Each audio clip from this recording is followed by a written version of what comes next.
Hello everyone. तो कैसे हैं आप सभी। डीएनडी न्यूज में आपका स्वागत है। तो आइए आज का करंट अफेयर्स देख लेते हैं। पहला है, वित्त वर्ष 2023 में औपचारिक विनिर्माण क्षेत्र में ठेके पर कर्मचारी बढ़े। आंकड़ों से पता चलता है कि वित्त वर्ष 2023 में देश की 2,53,000 फैक्ट्रियों में कुल 146.1 लाख कर्मचारी काम कर रहे हैं।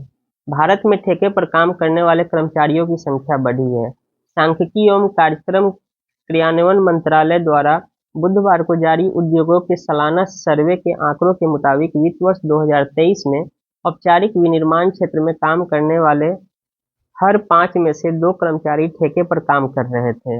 आंकड़ों से पता चलता है कि वित्त वर्ष 2023 में देश की 2,53,000 फैक्ट्रियों में कुल 146.1 लाख कर्मचारी काम कर रहे थे। इसमें से 59.5 लाख 40.7% कर्मचारी ठेके पर थे, जो अब तक का रिकॉर्ड उच्च स्तर है। इसके पहले के वित्त वर्ष में 40.2% कर्मचारी ठेके पर थे। किसी उद्योग द्वारा अनुबंध के तहत एक निश्चित समय या किसी विशेष काम के लिए ठेके पर कर्मचारियों की नियुक्ति की जाती है। ये कर्मचारी नियमित कर्मचारियों से अलग होते हैं, जो अस्थायी रूप से या लंबी अवधि के रोजगार के तहत किसी प्रतिष्ठान में काम करते हैं। अस्थायी कर्मचारियों को सामाजिक सुरक्षा का लाभ मिलता है।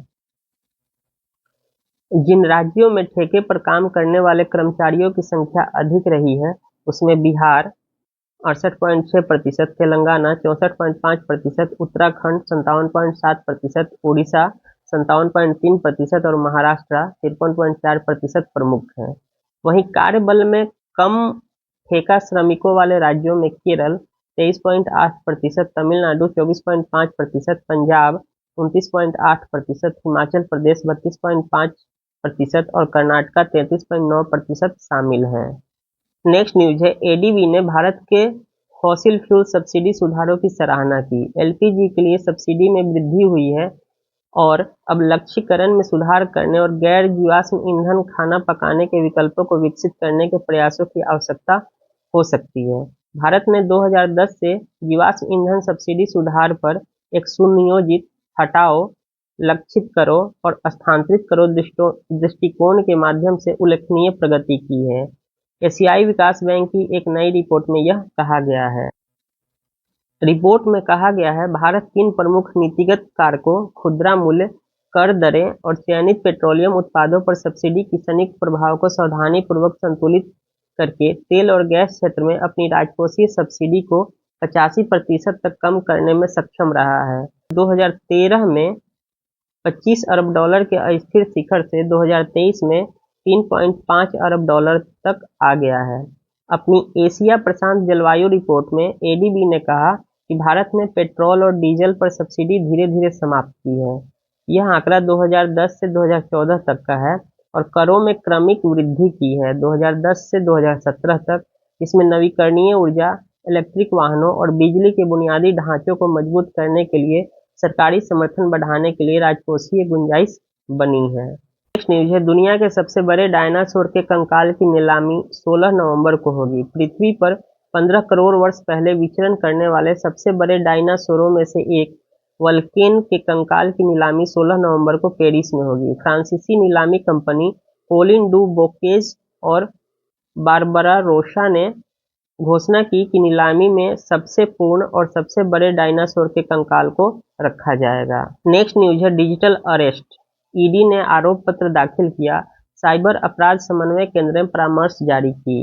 डिजिटल अरेस्ट, प्रधानमंत्री नरेंद्र मोदी द्वारा लोगों से डिजिटल अरेस्ट के खतरे से बचने का आग्रह किए जाने के तुरंत बाद जांच एजेंसियों ने कहा कि वे साइबर अपराध की इस श्रेणी के खिलाफ कार्रवाई कर रहे हैं, जिसके तहत जहां प्रवर्तन निदेशालय ने ऐसे ही एक मामले में आरोप पत्र दाखिल किया, वहीं भारतीय साइबर अपराध समन्वय केंद्र ने नया परामर्श जारी किया है। ईडी ने कहा, जांच में पाया गया है कि भारत में साइबर घोटालों का एक बहुत बड़ा नेटवर्क है। इसमें फर्जी शेयर बाजार निवेश और डिजिटल अरेस्ट शामिल है, जिन्हें मुख्य रूप से फेसबुक, इंस्टाग्राम, व्हाट्सएप और टेलीग्राम जैसे सोशल मीडिया मंच के जरिए अंजाम दिया जाता है। इसने कहा कि पीक बूचरिंग घोटाले के नाम से प्रचलित शेयर बाजार निवेश घोटाले फर्जी वेबसाइट और भ्रामक व्हाट्सएप समूहों का उपयोग करके उच्च मुनाफे का लालच देकर लोगों को लुभाते हैं। ये भ्रामक व्हाट्सएप समूह देखने में ऐसा लगता है कि ये प्रतिष्ठित वित्तीय कंपनियों से जुड़े हैं। भारतीय साइबर अपराध समन्वय केंद्र ने रविवार को एक परामर्श जारी किया, जिसमें लोगों से डिजिटल अरेस्ट से सावधान रहने की अपील की है और कहा गया कि वीडियो कॉल करने वाले लोग पुलिस, सीबीआई, सीमा सुरक्षा अधिकारी या न्यायाधीश नहीं हैं। केंद्रीय गृह मंत्रालय के तहत काम करने वाले संगठन ने कहा कि ऐसे लोग साइबर अपराधी होते हैं। परामर्श में लोगों से इन चालबाजों में न फंसने और राष्ट्रीय सुरक्षा अपराध हेल्पलाइन पर कॉल करके या साइबर अपराध की शिकायत के लिए आधिकारिक पोर्टल पर तुरंत शिकायत दर्ज कराने को कहा गया है। नेक्स्ट न्यूज है, गुजरात के कच्छ में 3.4 तीव्रता का भूकंप, कोई हताहत नहीं। गांधीनगर स्थित भूकंप विज्ञान अनुसंधान संस्थान ने बताया कि भूकंप के झटके तड़के 3:58 पर महसूस किया गया और इसका केंद्र लखपत से 53 किलोमीटर उत्तर-उत्तर पूर्व में था। आईएसआर के आंकड़े के अनुसार इससे पहले 27 अक्टूबर को राज्य के सौराष्ट्र क्षेत्र के अमरेली जिले में 3.7 तीव्रता का भूकंप आया था। गुजरात में भूकंप का खतरा बहुत ही अधिक रहता है। नेक्स्ट न्यूज है, कौन है यह अनोखा जानवर नमबैट, जिसके लिए पूरी दुनिया मनाती है नमबैट दिवस। विश्व नमबैट दिवस हर साल नवंबर महीने के पहले शनिवार को मनाया जाता है, जो इस साल 2 नवंबर यानी आज मनाया गया है। नमबैट, जिसे बैंडेड एटीटर या वलपूटी भी कहा जाता है, एक कीटभक्षी है जो दीमक खाता है। नमबैट को पश्चिम ऑस्ट्रेलिया का पशु प्रतीक माना जाता है। यह प्रजाति कभी दक्षिण ऑस्ट्रेलिया में व्यापक रूप से पाई जाती थी। दुख की बात है कि 1970 के दशक से इस छोटे जानवर को लुप्तप्राय माना जाता रहा है। पश्चिम ऑस्ट्रेलिया के कुछ छोटी कॉलोनियों तक सीमित है, जहां इनकी जंगली आबादी 1000 से भी कम रह गई है। प्रकृति के संरक्षण के लिए अंतर्राष्ट्रीय संघ IUCN ने नमबैट को संकटग्रस्त प्रजाति के रूप में दर्ज किया है। नेक्स्ट न्यूज है, 7 लाख फर्जी प्रमाण पत्र। CSE रिपोर्ट ने EPR दिशा निर्देशों के क्रियान्वयन में खामियों को किया उजागर। EPR दिशा निर्देशों में निर्माताओं के लिए पंजीकरण अनिवार्य है। इसके बावजूद वर्जिन प्लास्टिक के निर्माता पोर्टल से गायब हैं। भारत बढ़ते प्लास्टिक कचरे से निपटने के लिए भरसक प्रयास कर रहा है, लेकिन जब तक वो अपनी नीतियों और दिशा निर्देशों को सशक्त नहीं करता, तब तक उसके प्रयास सफल नहीं होंगे। ज्वलंत उदाहरण एक्सीडेंटल प्रोड्यूसर रिस्पॉन्सिबिलिटी, विस्तारित उत्पादक उत्तरदायित्व EPR से जुड़े दिशा निर्देश हैं, जिन्हें प्लास्टिक कचरे से निपटने के लिए जारी किया गया था। CSE विश्लेषण में जो निष्कर्ष सामने आया है, वो लक्षित सिफारिशों के साथ मजबूत कार्रवाई की आवश्यकता पर प्रकाश डालते हैं, ताकि भारत का EPR ढांचा प्लास्टिक प्रदूषण से निपटने में प्रभावी साबित हो सके। साथ ही प्लास्टिक कचरे के लिए जिम्मेवार लोगों की जवाबदेही तय की जा सके और उन्हें प्रदूषणकर्ता भुगतान सिद्धांत के दायरे में लाया जा सके। यहाँ समझ लीजिए कि विस्तारित उत्पादक उत्तरदायित्व से तात्पर्य है कि उत्पादक और आयातकों जैसे अन्य हितधारक, जो शुरू से अंत तक पूरे जीवन चक्र के दौरान प्लास्टिक पैकेजिंग के लिए जिम्मेवार हैं, उनकी जवाबदेही तय की जानी चाहिए। इसका मतलब है कि प्लास्टिक उत्पादकों, आयातकों और ब्रांड मालिकों को पैकेजिंग से जुड़े प्लास्टिक कचरे को एकत्र, परिवहन, चैनलाइज और रिसाइकिल करने में निवेश करना चाहिए। विश्व बचत दिवस क्यों जरूरी है? भविष्य के लिए बचत और वित्तीय साक्षरता। इस दिन का मुख्य उद्देश्य पैसे बचाने, मितव्ययितापूर्ण खर्च करने और वित्तीय सुरक्षा हासिल करने के महत्व पर जोर देता है। भारत 30 अक्टूबर को विश्व बचत दिवस मनाता है, जबकि दुनिया के कुछ हिस्सों में इसे 31 अक्टूबर को मनाया जाता है। यह दिन पैसे बचाने और वित्तीय सुरक्षा के महत्व को उजागर करने के लिए समर्पित है। मितव्ययिता शब्द का अर्थ है संसाधनों का सावधानी पूर्वक और बुद्धिमानी से उपयोग करना, ताकि वो एक ही बार में ही खत्म न हो जाएं। लोगों को जरूरत और बचत के विभिन्न तरीकों के बारे में शिक्षित किया जाना चाहिए। नेक्स्ट न्यूज है, भारत टीवी उन्मूलन के लिए मोदी सरकार द्वारा तय की गई समय सीमा से चूकने वाला है। मोदी सरकार ने देश की टीवी उन्मूलन के लिए साल 2025 का लक्ष्य तय किया है। हालांकि ग्लोबल ट्यूबरक्लोसिस रिपोर्ट, जो WHO जारी करती है, उसकी 2024 में संकेत देती है यह संभव नहीं होगा। दुनिया भर में टीबी के कुल मामलों में 26% भारत में है। वर्तमान में देश में अनुमानतः 20 लाख टीबी केस हैं, जो विश्व में सर्वाधिक हैं। अन्य सभी देशों की तरह भारत ने भी कई उन्मूलन संकेतकों पर सुधार किया है, लेकिन रिपोर्ट में प्रस्तुत आंकड़ों के गहन विश्लेषण से स्पष्ट रूप से पता चलता है कि भारत 2025 के लिए निर्धारित 3 अंतरिम लक्ष्यों में से 2 को पूरा करने में चूक गया है।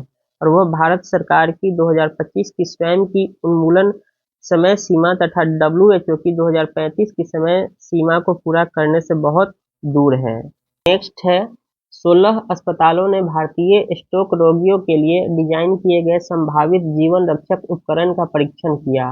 ग्रास रूट परीक्षण के अंदर भारत में हर साल लगभग 17 लाख ब्रेन स्ट्रोक के मामले सामने आते हैं, जो विश्व स्तर पर सबसे ज्यादा है। देश में इस्केमिक स्ट्रोक के 1.5% से भी कम मरीजों को जीवन रक्षक उपचार मिल पाता है। एम्स दिल्ली के नेतृत्व में 16 भारतीय अस्पताल एक साथ मिलकर उस उपकरण का परीक्षण कर रहे हैं, जिसे विशेष रूप से तीव्र इस्केमिक स्ट्रोक के भारतीय रोगियों के इलाज के लिए डिजाइन किया गया पहला उपकरण बताया जा रहा है, जो देश में मृत्यु दर और रुग्णता के प्रमुख कारणों में से एक है। ग्रास रूट का फुल फॉर्म है gravity state retriever system for reperfusion of large vessel occlusion stroke. परीक्षण में स्ट्रोक उपचार तकनीक में विशेषज्ञता रखने वाली अमेरिकी कंपनी ग्रेविटी मेडिकल टेक्नोलॉजी द्वारा विकसित एक नए स्टेट रिट्रीवर का उपयोग किया जाएगा। यह एक अगली पीढ़ी का उपकरण है जिसे विशेष रूप से भारतीय आबादी में स्ट्रोक के थक्कों की अनूठी विशेषताओं से निपटने के लिए डिजाइन किया गया है। इसका उद्देश्य क्या है? इसका उद्देश्य है मस्तिष्क में रक्त प्रवाह को तीव्र, सुरक्षित और पूर्ण रूप से बहाल करना। अब जान लेते हैं कि स्ट्रोक है क्या। स्ट्रोक, जिसे मस्तिष्क आघात भी कहा जाता है, तब होता है जब मस्तिष्क के किसी भाग में रक्त की आपूर्ति अवरुद्ध हो जाती है। इस्कीमिक स्ट्रोक इसे कहते हैं, या जब मस्तिष्क में रक्त वाहिका फट जाती है। नेक्स्ट न्यूज है सुंदरवन की महिलाएं मैंग्रोव का सम्मान करके भाई फोटा मनाती है। रविवार को जब पश्चिम बंगाल में भाई बहन भाई फोटा मना रहे थे, सुंदरवन के तटीय समुदाय की महिलाओं ने एक अलग तरह के भाई का सम्मान किया। लचीले मैंग्रोव जिन्होंने चक्रवात दाना के दौरान प्रकृति के प्रकोप से उनकी रक्षा की। दक्षिणी 24 परगना जिले के नामखाना के हरिपुर गांव के सुंदरिका नदी के तट पर एकत्रित होकर स्थानीय महिलाओं ने एक अनोखा भाई फोटा अनुष्ठान मैंग्रोव फोटा किया। भाई फोटा उत्सव के दौरान भाई के माथे पर औपचारिक तिलक लगाने के बजाय उन्होंने मैंग्रोव के पेड़ों के तने को चंदन से लेप पवित्र घास, सिंदूर और पारंपरिक दियों से सजाया। उनका मानना है कि मैंग्रोव उनके रक्षक के रूप में खड़े थे, जो हाल ही में आए चक्रवात दाना की तेज हवाओं से उन्हें बचाते थे, जो उड़ीसा और बंगाल के तटीय इलाकों से गुजरते हुए 100 किलोमीटर प्रति घंटे से ज्यादा की रफ्तार से चल रही थी। उनके कार्य ने भाई फोटा पर एक शक्तिशाली संदेश भेजा। जिस तरह भाई अपनी बहनों की रक्षा करते हैं, उसी तरह उन्हें भी अपने हरे भाइयों अर्थात मैंग्रोव को नुकसान से बचाना चाहिए। नेक्स्ट न्यूज है अरुणाचल प्रदेश के स्कूली छात्र राष्ट्रीय एकता यात्रा पर निकले। अरुणाचल प्रदेश के तवांग के एक स्कूल के 15 छात्र रविवार को भारतीय सेना द्वारा आयोजित 10 दिवसीय राष्ट्रीय एकीकरण दौरे पर रवाना हुए। यह दौरा भारतीय सेना की गजराज कोर द्वारा ऑपरेशन सद्भावना के तहत आयोजित किया जा रहा है। छात्र दिल्ली, आगरा और भरतपुर का दौरा करेंगे तथा ताजमहल, कुतुब मीनार और नेहरू तारामंडल सहित भारत के सर्वाधिक प्रतिष्ठित स्थलों का भ्रमण करेंगे। यह दौरा भारतीय सेना की एकता को बढ़ावा देने और राष्ट्रीय गौरव की भावना को मजबूत करने की प्रतिबद्धता को दर्शाता है।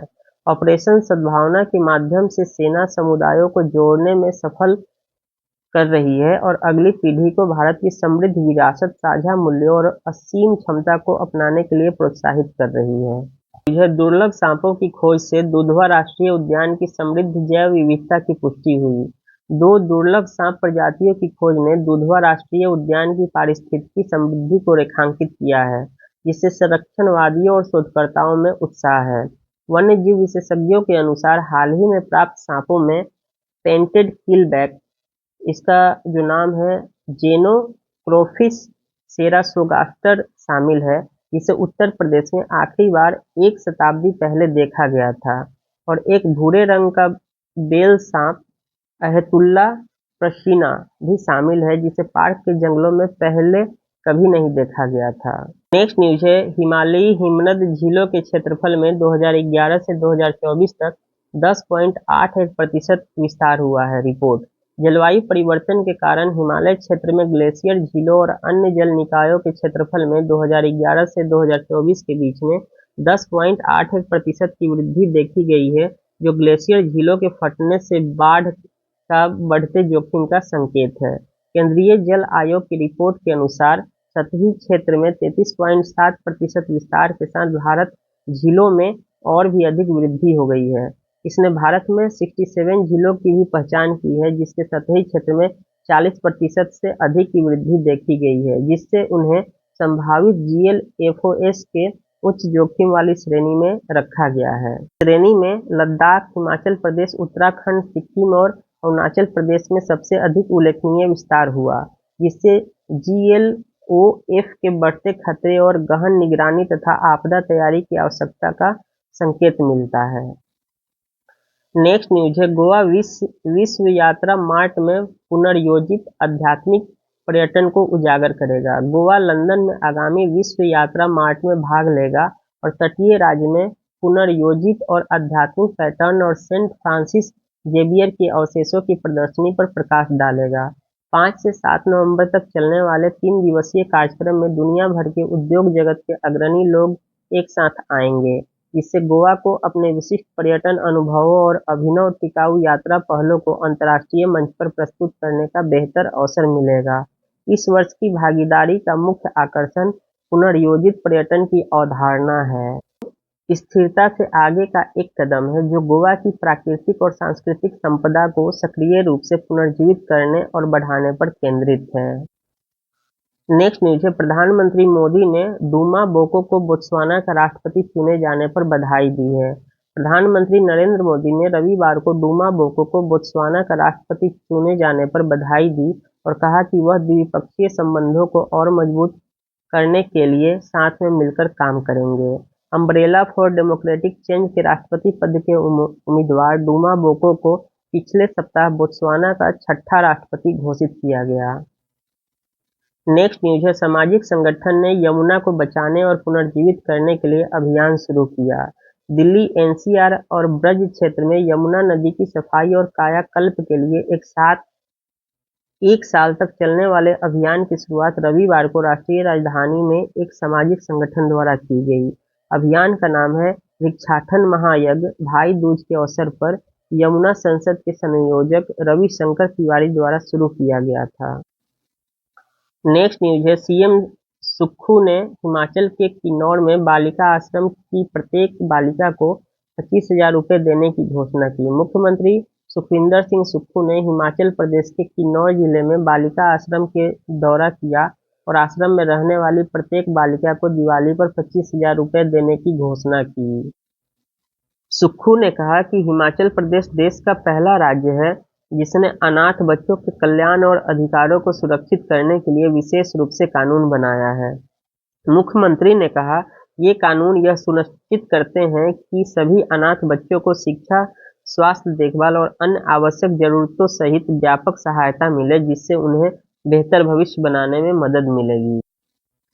नेक्स्ट न्यूज है, उल्लेखनीय प्रयास। PM मोदी ने असम में आयोजित भाषा गौरव सप्ताह की सराहना की। प्रधानमंत्री नरेंद्र मोदी ने रविवार को असम में आयोजित भाषा गौरव सप्ताह की सराहना करते हुए कहा कि यह एक उल्लेखनीय प्रयास है जो असमिया को शास्त्रीय भाषा का दर्जा मिलने पर लोगों के उत्साह को दर्शाता है। असम की भाषाई विविधता का जश्न मनाने के लिए एक सप्ताह का कार्यक्रम रविवार को शुरू हुआ, जो असमिया को शास्त्रीय भाषा का दर्जा दिए जाने के 1 महीने पूरे होने के साथ ही शुरू हुआ। 3 अक्टूबर को केंद्रीय मंत्रिमंडल ने असमिया, मराठी, पाली, प्राकृत और बंगाली को शास्त्रीय भाषा का दर्जा देने की मंजूरी दी थी। तो मिलते हैं नेक्स्ट क्लास में। तब तक चैनल पर नए हैं तो सब्सक्राइब करें, लाइक करें, शेयर करें, बेल आइकन को दबाएं, नोटिफिकेशन पाएं। धन्यवाद।